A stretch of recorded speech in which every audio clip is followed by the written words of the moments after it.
Tukio lingine baya zaidi ni tukio la The Stanley Hotel, au unaweza ukaita hoteli ya Stanley.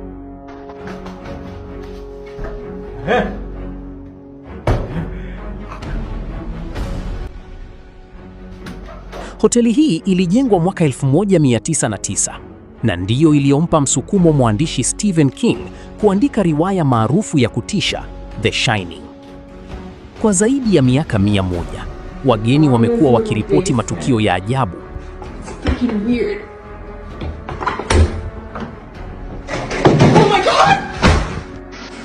Lakini yalipuuziwa.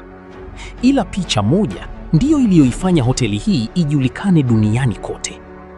Mwaka 2016, mwanamke mmoja alipiga picha ngazi kuu za hoteli.